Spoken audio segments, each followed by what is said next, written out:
santri Indonesia, cinta Allah Maha Esa, cinta Nabi dan keluarga, cinta sahabat dan ulama. Salamullah, salamullah. Hadirat jamaah yang dimuliakan Allah Subhanahu wa taala. Tak lupa pula kami hormati selaku para aparatur pemerintah dari sipil maupun militer, mulai dari presiden, gubernur, wali kota, camat, lurah, RW yang semuanya diwakili oleh Pak RT. Hadir RT-nya. Pejabat Pak, orang nomor 7 di Indonesia. Yang kami hormati, yang kami muliakan, Al-Karim Ibnul Karim, Murabbi Ruhina, Abah Kiai Haji Doktor, jadi bukan dokter, Doktor Kiai Haji Ahmad Reza. Yang kami hormati Sohibul Mahad, rekan kami Syekh Mustafa Ahmad Mustafa Warka. Yang kami hormati Ketua Istiqmal Tangerang Raya, yang tadi prank jilid 1, ini prank jilid 2 ya. Di sambutan isinya prank doang ini. Alhamdulillah, marhaban bihudurikum. Yang kami hormati penasehat dari Himasal Tangerang Raya, Kiai Haji Hozin Asnawi Thohir dan Kiai Badrun Dias. Para segenap hadirin wal hadirat, jamaah sekalian rahimakumullah. Alhamdulillah, melanjutkan dari sambutan Ketua Istiqmal yang tadi, karena memang di Lirboyo itu unik. Di Lirboyo itu sangat-sangat unik. Saking uniknya, ada organisasi, ada suatu lembaga yang menaungi alumni, yang tadi sudah disebutkan, ada Istiqmal, ada Himasal. Jadi kalau Istiqmal itu Al-Marusyah, kalau Himasal itu all, lebih am, lebih umum, semua alumni Lirboyo. Tentunya dalam pengenalan dari Himasal, banyak sekali hadirin wal hadirat yang mungkin belum mengenal atau mungkin belum tahu Himasal, apalagi Istiqmal. Padahal kalau bicara Lirboyo, wadah alumninya, insya Allah tidak jauh-jauh dari Himasal dan Istiqmal. Sebelum itu dimohon kepada yang terhormat untuk mendampingi Kiai Soim Nur Ahmad Satria, Kiai Abdul Hakim, Kiai Gozi, silahkan ke depan. Minta tolong. Ayo. Sahabat-sahabat saya sewaktu di Lirboyo, guru-guru saya semua, tolong mendampingi guru kita bersama. Kiai Ade, maafin.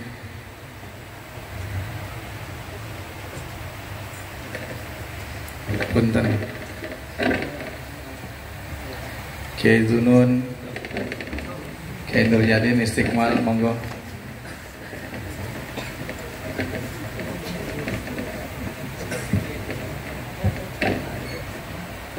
Kitab Fathul Qarib, Jurumiyah Fathul Qarib.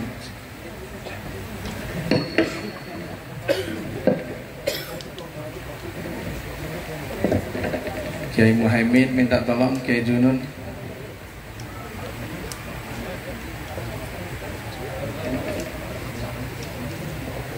Baik, ijazah Lirboyo langsung saja untuk sanatan kitabnya. Ijazah Al-Marusyah Sabul Munjiat.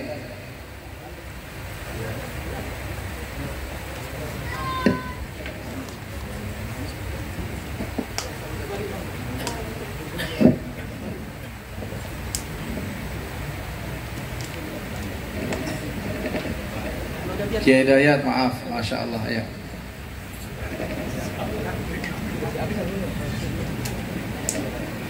Ustaz Sahrul Rizki, ayo sini naik sini.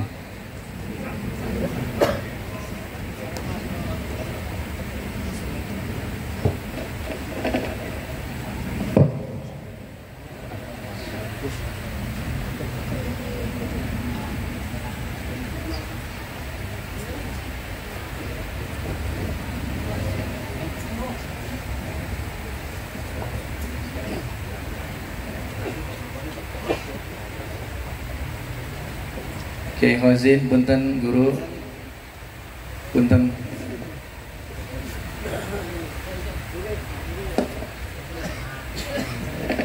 Orang tua saya, mohon maaf, Abah Casmiko minta tolong.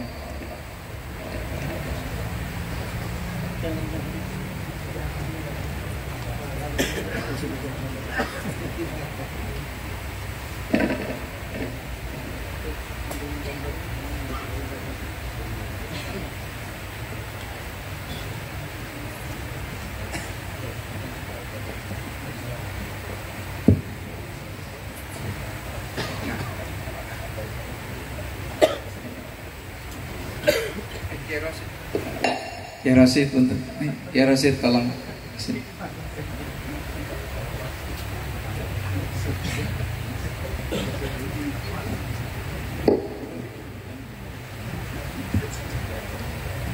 Assalamualaikum warahmatullahi wabarakatuh.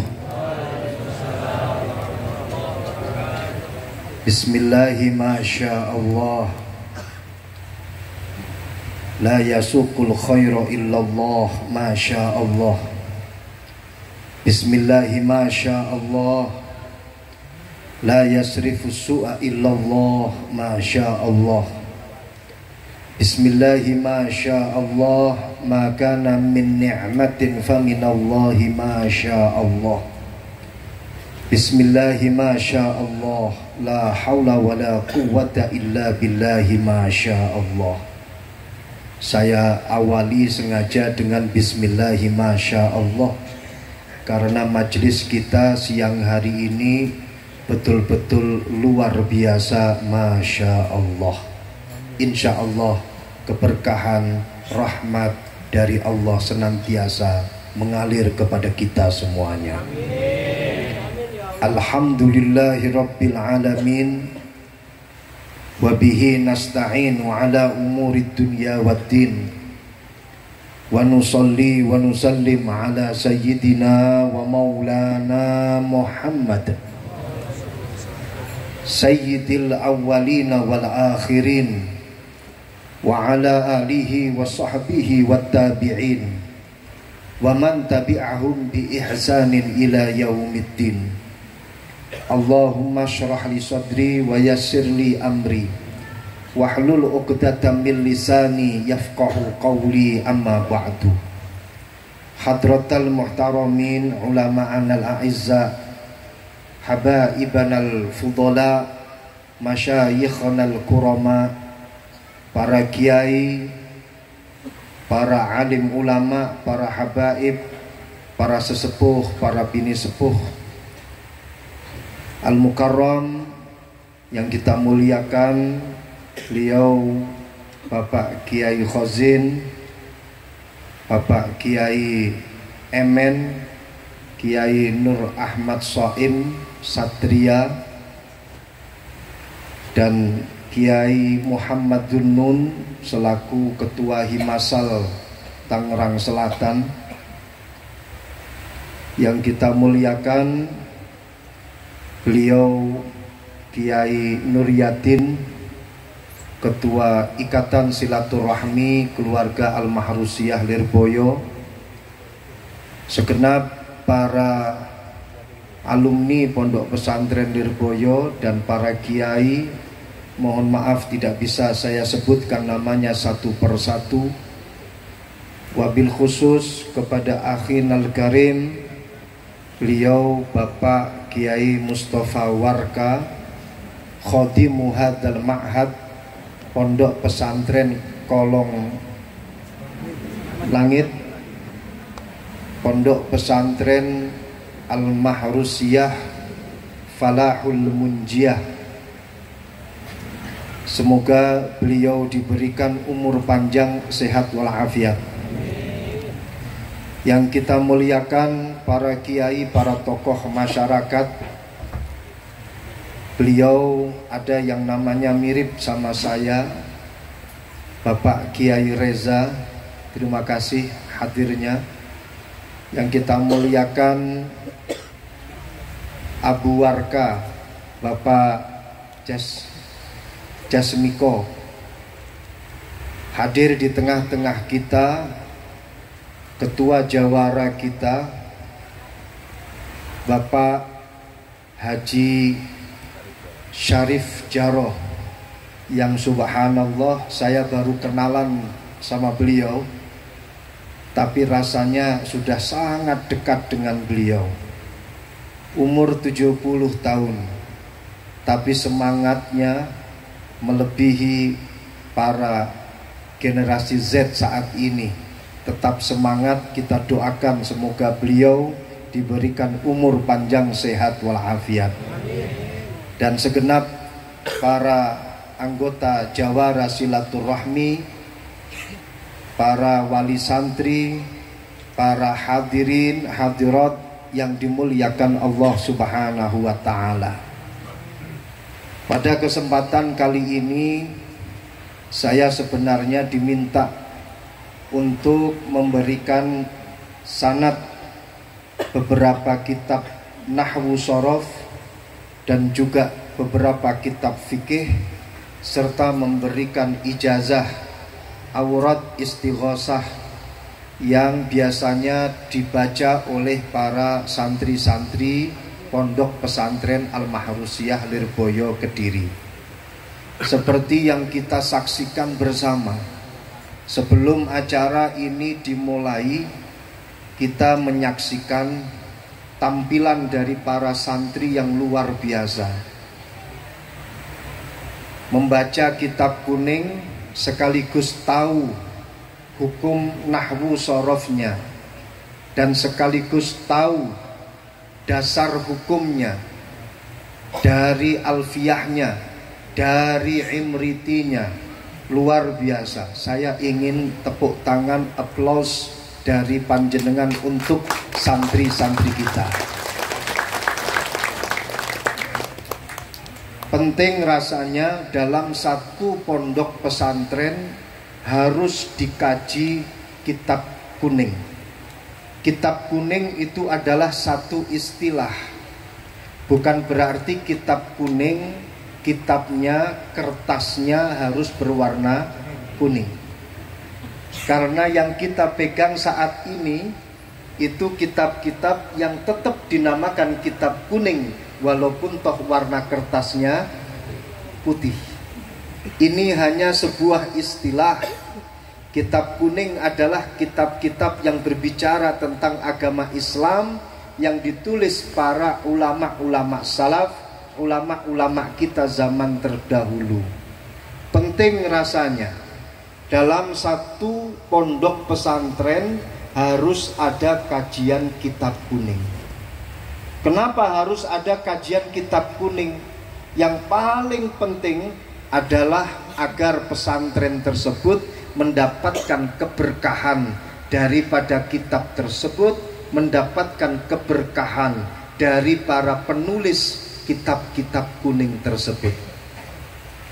Al-Imam Abdullah ibn Alawi Al-Haddad, pengarang daripada kitab Risalatul Mu'awanah, pengarang daripada kitab Ad-Da'wah At-Tammah, beliau mengatakan, kenapa kita harus mempelajari kitab kuning? Karena di dalam kitab kuning atau kitab yang ditulis oleh para ulama kita zaman terdahulu ada unsur 4 hal. 4 hal ini yang memberikan alasan kepada kita kenapa kita harus berpegangan dengan kitab kuning. Tamassaku bi kutubil mutaqaddimin li'anna fiha, berpeganglah kalian dengan kitab-kitab kuning karena di dalamnya ada 4 hal. Tolong dihafalkan 4 hal ini. Mungkin 4 hal ini nanti akan muncul dalam pertanyaan seleksi CPNS. Yang pertama, li'anna fiha ikhlasul muallif. Yang kedua, li'anna fiha alamat amanatal muallif. Yang ketiga, li'anna fiha ilmal muallif. Dan yang terakhir, li'anna fiha amalal muallif. Yang pertama, kenapa kita mempelajari kitab kuning? Karena di dalamnya ada keikhlasan. Keikhlasan dari para penulis kitab tersebut. Berbeda dengan kitab yang ditulis oleh para orang-orang zaman sekarang. Baru saja menulis 5 halaman sudah sibuk mencari penerbit. Betul? Baru saja menulis 10 halaman sudah sibuk mencari jurnal, Sinta 2, Scopus, dan lain sebagainya. Pengarang daripada kitab Jurumiyah, seperti tadi yang telah dibaca kitabnya oleh para santri, setelah selesai mengajar kitab Jurumiyah, Al-Imam As-Sanhaji langsung membuang kitabnya Jurmiyata. Mengalirlah kamu bersama dengan air. Kalau kitab ini manfaat, maka kitab ini akan tetap eksis. Kalau kitab ini tidak ada manfaat, hilanglah sudah, ditelan oleh air. Tapi alhamdulillah, kitab Jurumiyah sampai sekarang masih tetap eksis dan bermanfaat, insya Allah ila yaumil qiyamah. Habis ngarang kitab dibuang. Imam Ghazali ngarang kitab Ihya Ulumuddin 4 jilid. Sekali menulis hadis, beliau langsung istikharah, beliau langsung munajat. Imam Ghazali 4 jilid sudah ditulis kitab Ihya Ulumuddinnya. Setelah itu beliau langsung menyerahkan itu semua kepada Allah. Gak ada ceritanya Imam Ghazali setelah menulis kitab Ihya Ulumuddin kemudian cari penerbit, kemudian cari cetakan, percetakan. Gak ada. Ditulis semuanya dengan ikhlas. Maka ketika kita mempelajari kitab-kitab kuning, kitab yang ditulis oleh para ulama salaf, insya Allah kita akan mendapatkan keberkahan dari beliau. Amin ya Rabbal alamin. Yang kedua, karena di dalamnya ada amanatul muallif. Di dalamnya ada sifat amanah. Bisa dipertanggungjawabkan. Dari sisi sanad keilmuannya bisa dipertanggungjawabkan. Imam Ghazali, siapa yang tidak tahu dengan Imam Ghazali? Mengarang kitab Bidayatul Hidayah, mengarang kitab Ihya Ulumuddin, mengarang kitab Tahafutul Falasifah, dan juga kitab-kitab yang lainnya. Beliau Imam Ghazali pernah berguru kepada gurunya yang bernama Al-Imam Al-Haramain, Imamul Haramain, atau yang terkenal dengan Imamul Juwaini. Imam Juwaini ini adalah muridnya Imam Syafi'i. Imam Syafi'i itu muridnya Imam Malik. Imam Malik muridnya Imam Nafi'. Imam Nafi' muridnya Abdullah ibn Mas'ud, sahabatnya Rasulullah. Imam Nafi' itu adalah hambanya Abdullah ibn Umar. Imam Nafi' ini adalah muridnya Abdullah ibn Umar, sahabatnya Rasulullah. Dan Abdullah ibn Umar ini adalah santrinya Rasulullah. Sehingga jelas sanad keilmuannya bisa dipertanggungjawabkan. Ketika penulis kitab Jurumiyah menulis tentang ilmu nahwu, maka jelas keilmuannya bisa dipertanggungjawabkan. Ketika seorang ulama zaman dahulu menulis kitab Fathul Qarib, maka jelas keilmuan fikihnya bisa dipertanggungjawabkan. Ketika Al-Imam Al-Mawardi menulis tentang sosiologi Islam, maka jelas bisa dipertanggungjawabkan keilmuannya. Pengarang kitab Fathul Mu'in mengarang kitab tentang fikih, jelas bisa dipertanggungjawabkan keilmuannya. Beda dengan orang-orang zaman sekarang, kadang menulis tentang ayo kita lawan korupsi, tapi dia justru korupsi duluan. Dia menulis tentang sistematika, metode pemberdayaan ekonomi umat, tapi dia nggak paham bagaimana cara mensejahterakan umat.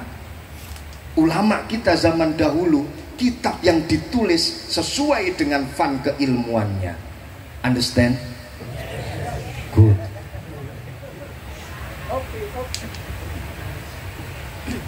Yang ketiga, li'anna fiha ilmal mu'allif, karena di dalamnya ada ilmunya. Memang ditulis dengan dasar ilmu, bukan dasar yang lain. Karena ilmu menulis, dan yang ditulis semuanya itu adalah ilmu. Tidak ada kata basa-basi di dalam kitab-kitab turas. Dan yang terakhir adalah li'anna fiha amalal mu'allif, karena di dalam kitab kuning, kitab yang ditulis oleh para ulama kita zaman dahulu, di dalamnya ada pengamalan ilmu dari para mu'allif. Yang namanya Al-Imam Al-Ghazali menulis tentang kitab akhlak di dalam kitab Bidayatul Hidayah. Bagaimana caranya berwudu, adabnya berwudu. Bagaimana caranya sholat, adabnya juga bagaimana. Ketika puasa, bagaimana adabnya berpuasa. Adabnya Imam Al-Ghazali sama dengan apa yang ditulis oleh beliau di dalam kitabnya. Berbeda sekali lagi dengan orang-orang zaman sekarang. Na'udzubillah min dzalik. Bagaimana menulis tentang sesuatu tapi dia tidak pernah mengamalkannya. Na'udzubillah min dzalik. Nah, maka dari itu, di dalam pondok pesantren Kolong Langit ini alhamdulillah santri-santrinya masih didekatkan dengan kitab kuning. Kita doakan semoga menjadi generasi yang selalu mendapatkan keberkahan dari para ulama-ulama kita. Amin ya Rabbal Alamin. Ini bukan promosi. Saya pun juga tidak pernah disewa untuk endorse oleh Kiai Warka. Semata-mata ini ikhlas karena Allah Subhanahu wa ta'ala. Kalau pingin dekat dengan kitab kuning, monggo pondok ne anak-anake wonten ing dalem pondok pesantren menika. Lek ora paham, yo wis ora apa-apa. Shallu ala Muhammad. Masya Allah. Maka ada satu pepatah mengatakan, man aradat taqaddum fa'alaihi bi kutubil mutaqaddimin wa man aradat ta'akhur fa'alaihi bi kutubil mutaakhirin. Barang siapa yang ingin berada di barisan depan, jangan sampai keluar dari kitab kuning, tetap berpegangan dengan kitab kuning. Barang siapa yang ingin berada di barisan belakang, maka ya sudah, tinggalkanlah kitab kuning, maka engkau akan selalu berada di barisan belakang. Artinya insya Allah dengan kitab kuning dadi aji, dadi tambah regane. Amin ya Rabbal Alamin. Para rawuh hadirin hadirat ingkang dipun mulyakaken Allah Subhanahu wa ta'ala. Balik tenggone basa Jawa. Paham napa mboten? Alhamdulillah. Yang Jawi sedaya nggih. Tapi lek kula awit awal terus ngomong Jawa, nggih melasne niki para jawara-jawara niki mboten paham para rawuh. Pokoke lek jenengan guyu piyambake melok guyu ngoten mawon. Kita pakai bahasa campuran mawon nggih. Kadang kula tak nggawe bahasa Madura, beda sih dari Madura. Beda iki. Masya Allah. Jadi inilah pentingnya daripada sanad keilmuan. Sampai-sampai Sayyidina Ali karramallahu wajhah mengatakan, laulal isnad laqala man syaa bima syaa. Sayyidina Ali mengatakan al-isnadu minaddin. Sanad keilmuan itu adalah bagian daripada agama. Karena memang Islam itu diajarkan turun-temurun dari gurunya, dari guru-gurunya, dari guru-gurunya, dan begitu seterusnya sampai Rasulullah. Maka dari itu Sayyidina Ali mengatakan sanad keilmuan itu adalah bagian daripada agama. Laulal isnad laqala man syaa bima syaa. Kalau tidak ada sanad keilmuan, orang pasti akan mengatakan nguncaan orang jebe ngocak saenak udele dewe. Kata orang Jawa, kalau tanpa sanad keilmuan, orang akan ngomong sesuka hatinya, tanpa dasar, tanpa tendensi dari siapa dia mengambil ilmu. Maka sanad keilmuan itu menjadi penting. Sayyidina Ali karramallahu wajhah berguru kepada Rasulullah. Rasulullah mengatakan ana madinatul ilmi wa aliyun babuha faman aradal madinah fatatiha min babiha. Aku kata Rasulullah, aku ini adalah kotanya ilmu, sedangkan Ali yang menjadi representasi daripada para sahabat ini adalah pintunya ilmu. Barang siapa yang ingin masuk ke dalam kota, maka sebaiknya dia melewati pintu. Pertanyaannya sekarang, kalau ada orang masuk rumah tapi dia tidak melewati pintu melainkan lewat jendela atau atap genteng, maka dia adalah gak bahaya tak?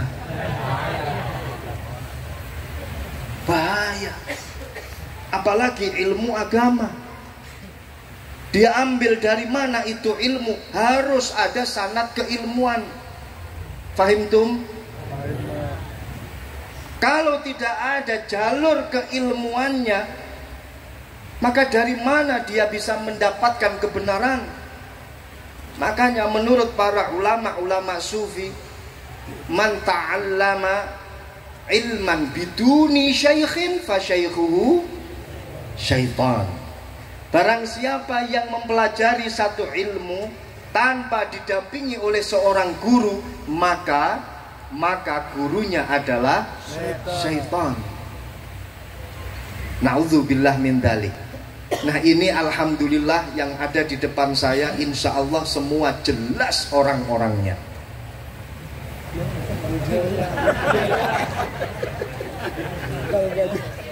Jelas semuanya, betul? Orang semuanya.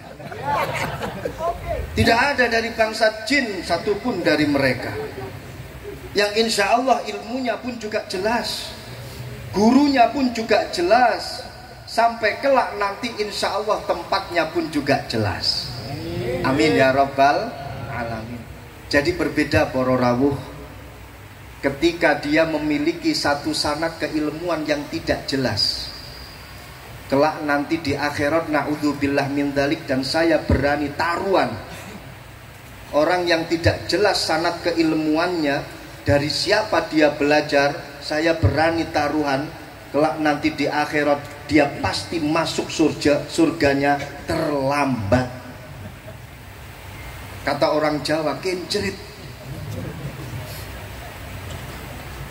Kalau kita mah insya Allah jelas. Ketika nanti di akhirat dipanggil oleh Allah, ditanya oleh malaikat, kamu belajar dari mana? Dari guru saya. Guru kamu siapa? Pak Kiai Khozin, Pak Kiai Warka, Pak Kiai Soim, jelas gurunya. Sehingga sampai ke atas pun juga jelas. Ditanya oleh malaikat, jelas gurunya, langsung dicampur dengan gurunya, dijadikan dalam satu tempat bersama dengan gurunya. Tapi kalau tidak jelas, kamu belajar ilmu agama dari mana? Dari Mbah Google. Malaikat cari itu Mbah Google, di mana dia berada pada waktu itu di akhirat. Nggak ketemu, sampai semuanya sudah masuk ke dalam surga. Ternyata baru ketahuan Google adalah sebuah aplikasi. Telat. Betul? Masuk surganya telat. Makanya insya Allah yang hadir di tempat ini, insya Allah masuk surganya duluan semuanya. Amin ya Rabbal Alamin. Nah hadirin hadirat rahimakumullah, Rasulullah dawuh ana madinatul ilmi, aku adalah kotanya ilmu. Ali ini adalah pintunya ilmu. Barang siapa yang ingin masuk ke dalam kota harus melewati pintu. Rasulullah mengajarkan ilmunya kepada para sahabat. Sahabat mengajarkan ilmu dari Rasulullah kepada para tabi'in, tabi'in kepada para tabi'it tabi'in, tabi'it tabi'in kepada para a'immah, a'immah kepada para ashabihim, ashabihim kepada para ulama, ulama kepada para santri. Jelas. Maka tempat kita di dunia dan akhirat insya Allah jelas.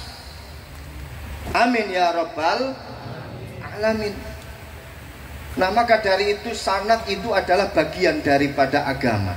Jangan sampai kita mempelajari sesuatu tanpa didampingi oleh seorang guru. Rasulullah dikatakan sebagai Madinatul Ilmi. Rasulullah Shallallahu Alaihi Wasallam dikatakan sebagai An-Nabiyyu Al-Ummi, Nabi yang menurut satu terjemahan An-Nabi Al-Ummi itu adalah Nabi yang tidak bisa membaca dan tidak bisa menulis. Walaupun toh dalam hal ini tentunya masih banyak penafsiran-penafsiran tentang ma huwa ummi wa ma adraka ma ummi. Apa itu yang dimaksud dengan ummi yang dinisbatkan kepada Rasulullah? Rasulullah itu ummi. Banyak orang yang menerjemahkan tidak bisa baca dan tidak bisa menulis. Ada betulnya. Tapi al-um itu bisa diartikan dengan pusat. Karena kalau sudah dikatakan itu adalah pusat. Seperti Ummul Qura itu adalah pusat daripada kota. Itu namanya pusat. Itu ibu, pusat untuk sebuah keluarga. Sampai dikatakan al-ummahat imadul bilad. Itu adalah pokok. Ummul Qura, pokok. Kalau sudah dikatakan Rasulullah itu adalah al-ummi, maka Rasulullah ini adalah pokok daripada keilmuan.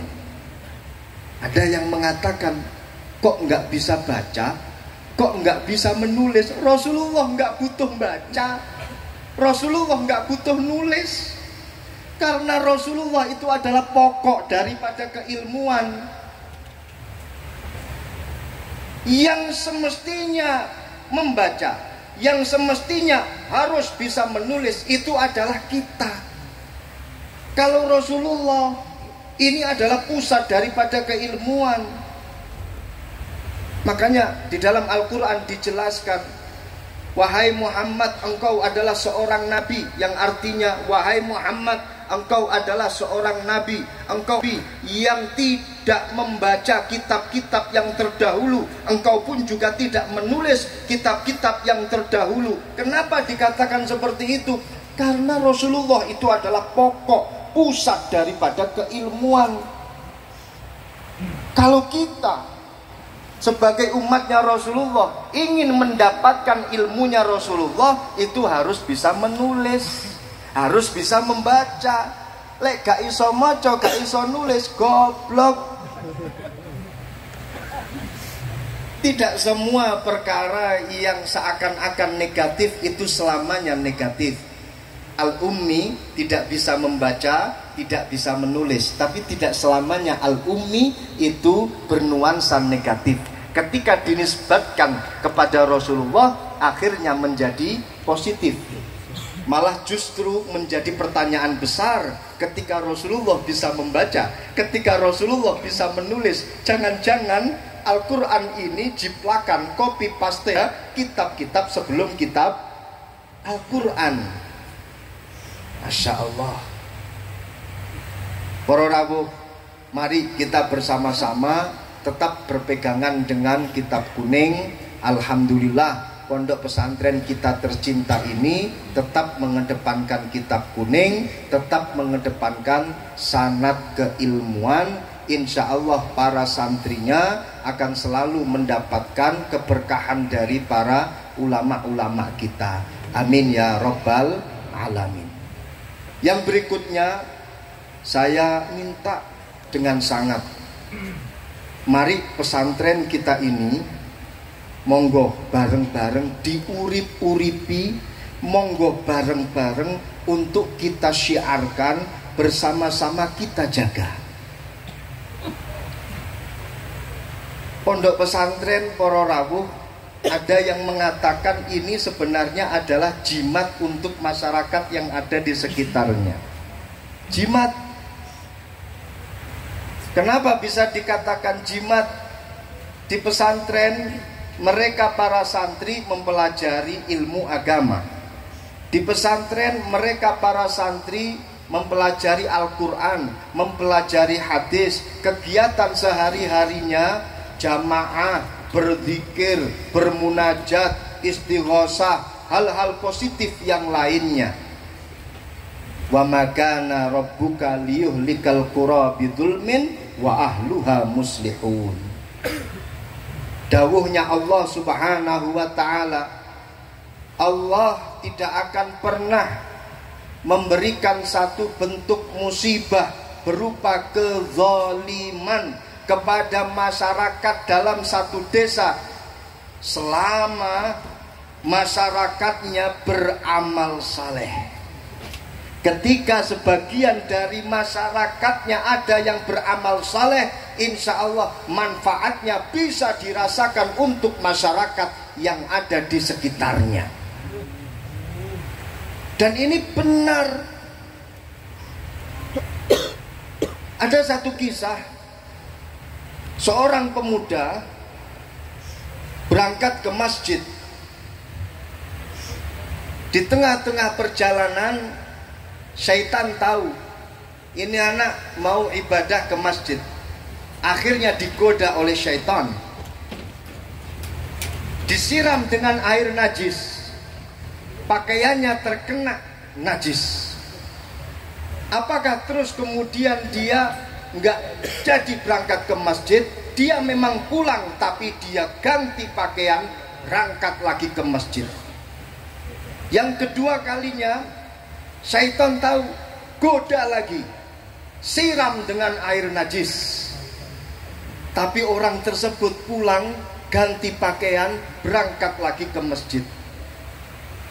Sampai pada yang ketiga kalinya, orang itu berangkat ke masjid, setan juga masih tetap semangat menggoda, siram dengan air najis. Orang itu pulang, ganti pakaian lagi, sampai 3 kali. Habis itu berangkat lagi ke masjid. Untuk yang keempat kalinya, setan angkat tangan. Iki wong diumbah ya ora teles, di PP gak garing. Nggak ada patah semangat, tetap berangkat. Setan dipanggil oleh komandannya, iblis. Tan, sini kau. Lo kenapa? Kagak ngelanjutin goda tuh orang. Siram terus pakai air najis. Apa jawab setan? Wahai komandan, ketika pertama aku nyiramin air najis pada pakaiannya, tapi dia masih tetap semangat berangkat ke masjid, aku lihat Allah mengampuni dosanya. Untuk yang kedua kalinya, dia masih tetap berangkat ke masjid, masyarakat desa sekitarnya diampuni oleh Allah.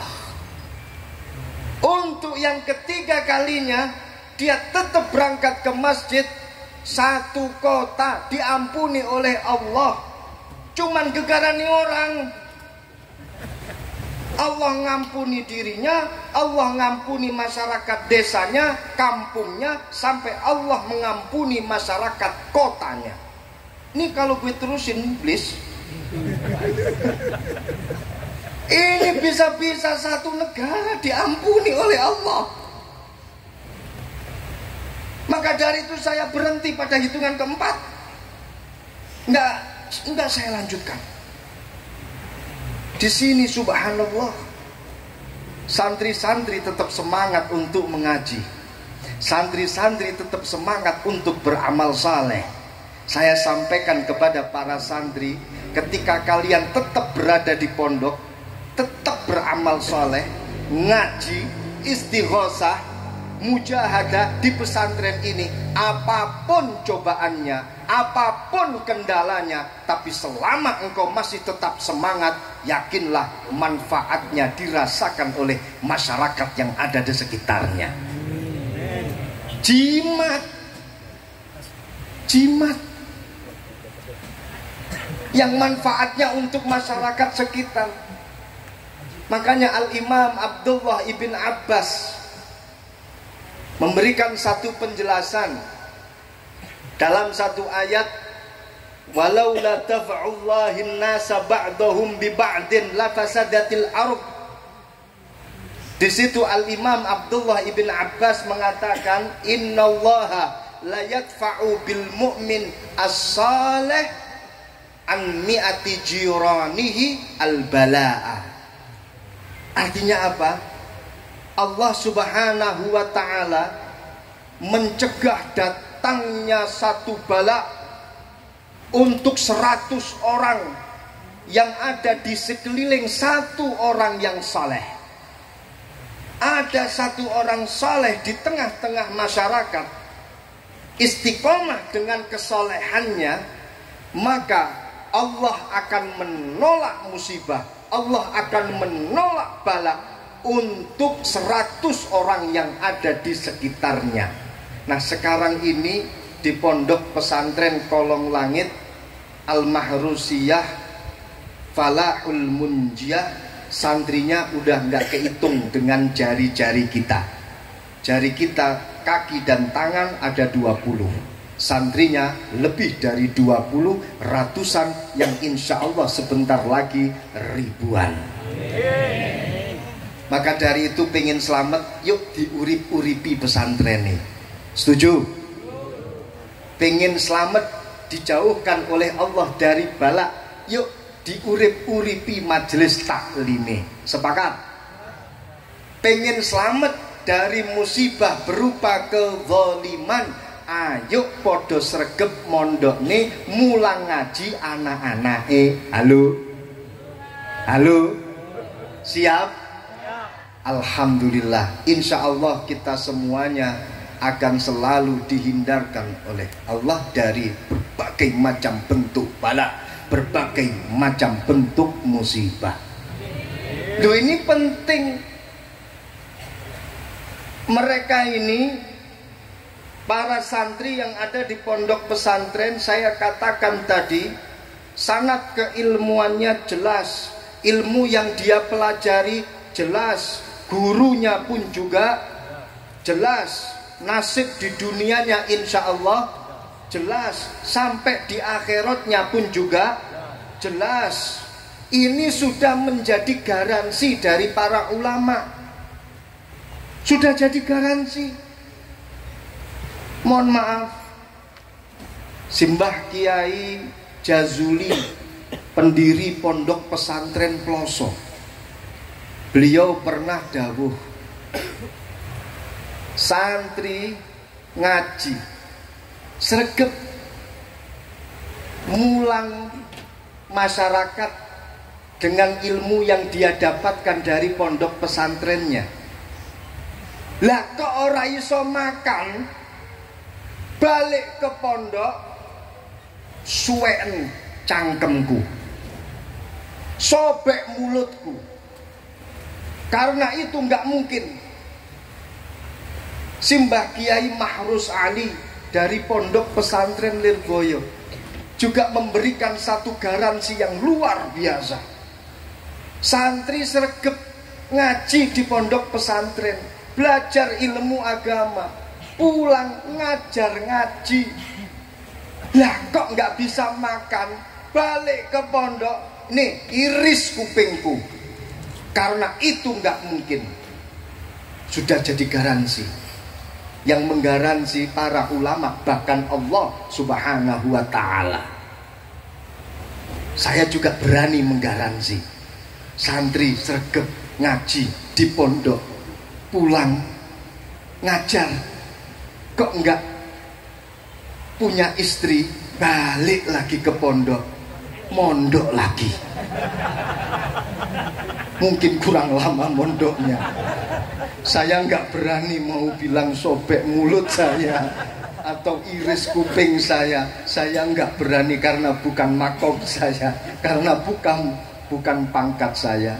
Nah, maka dari itu agar kita selalu mendapatkan garansi dari para guru-guru kita, yang paling penting adalah bagaimana kita tetap berhubungan dengan guru-guru kita.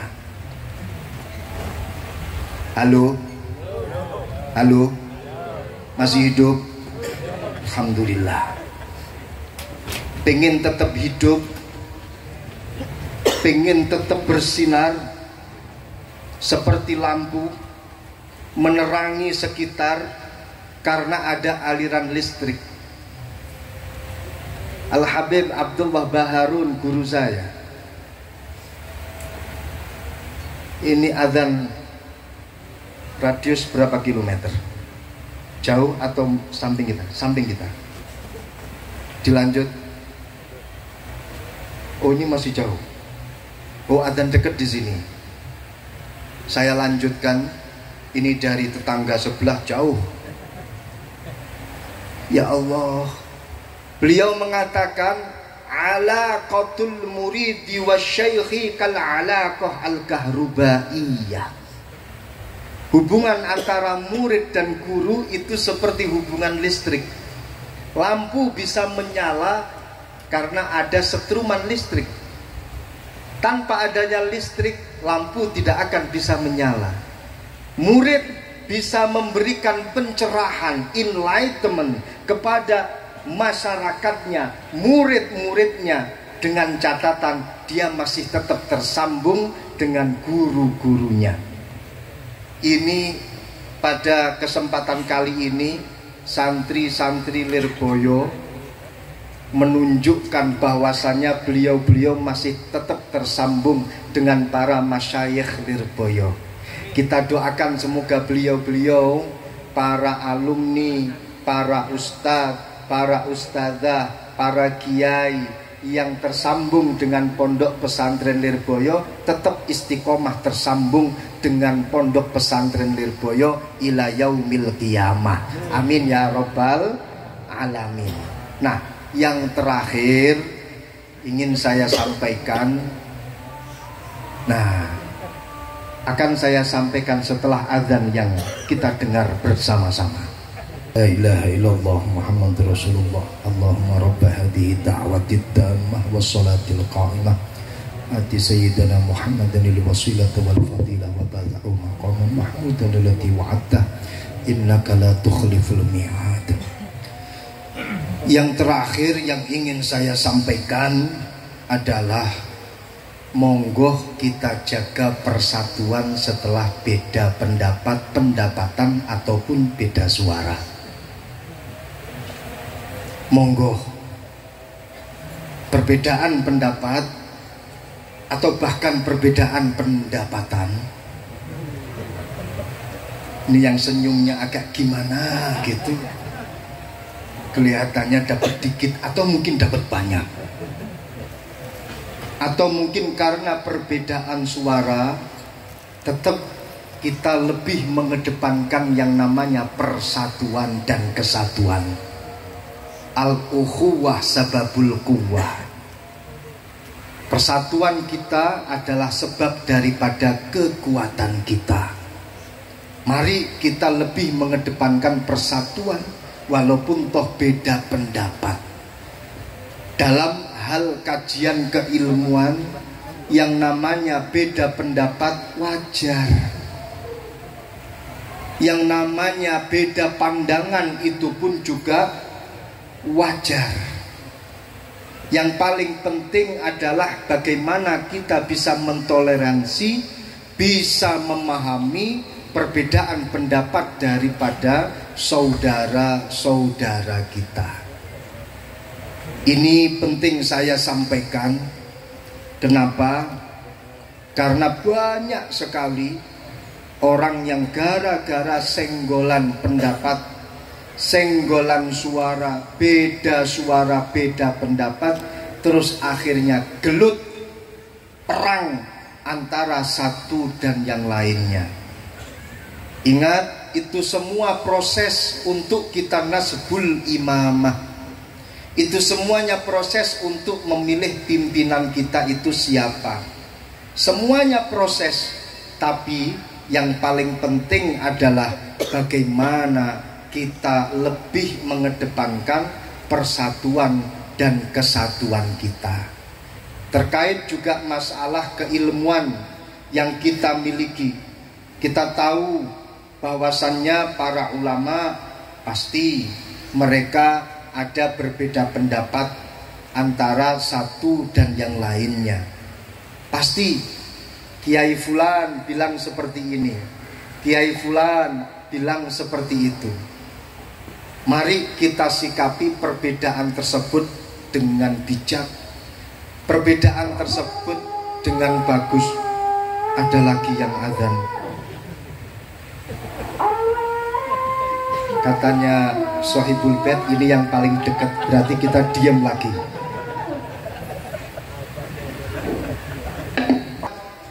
Terjadi terus sampai menimbulkan perpecahan dan permusuhan. Ini sebenarnya adalah gegara satu orang.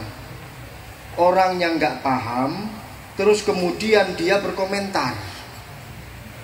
Betul? Orangnya nggak tahu apa-apa, tapi kemudian dia berkomentar. Akhirnya terjadi salah paham, gaduh di antara sesama.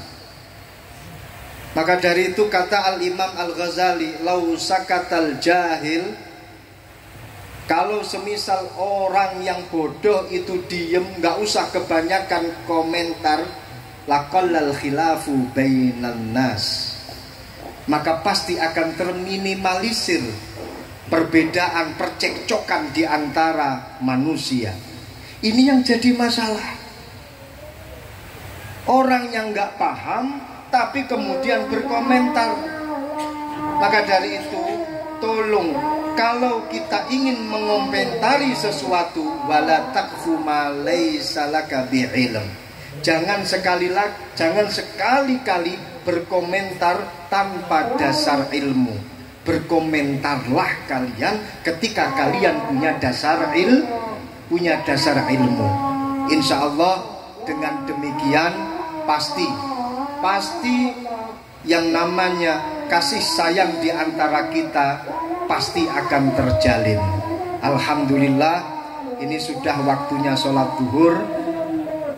Bersama-sama kita beribadah sholat zuhur. Semoga apa yang saya sampaikan ini ada manfaat, maslahah dan barokahnya. Amin ya robbal alamin. Terakhir, yang paling akhir, saya diminta oleh Pak Kiai Mustafa Warka untuk memberikan ijazah al-munjiat al-kamilah, aurat atau wiritan yang biasa diwiridkan oleh para santri-santri al-mahrusiyah. سعدي